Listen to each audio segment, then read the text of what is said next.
Penyanyi sekaligus musisi Melly Goeslaw merasa sedih. Rumah masa kecilnya terancam digusur. Baru-baru ini di Instagram pribadinya, Melly Goeslaw mengunggah potret rumah tua tempat dirinya dilahirkan dan melewati masa kecil.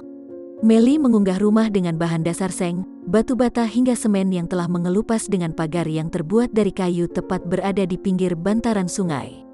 Pelantun lagu Ketika Cinta Bertasbih itu mengabarkan bahwa hunian tersebut terancam digusur oleh PT Kereta Api Indonesia, KAI.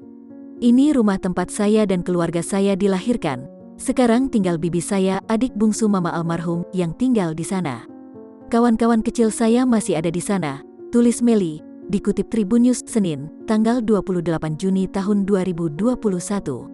Saya nih lahir dan tumbuh dari keluarga dan lingkungan bawah. Mungkin ini yang membuat saya selama ini lebih suka bergaul dengan kegiatan kemanusiaan dan sosial, sambungnya.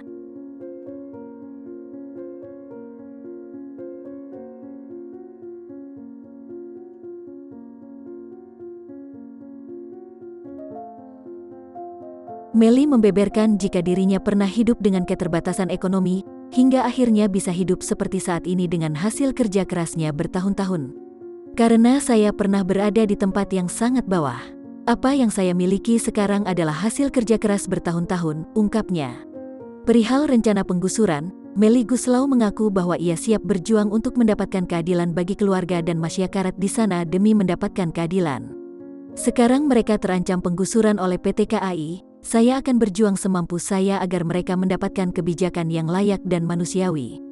Bismillah, semoga hidup saya masih ada gunanya, tutup Melly Goeslaw.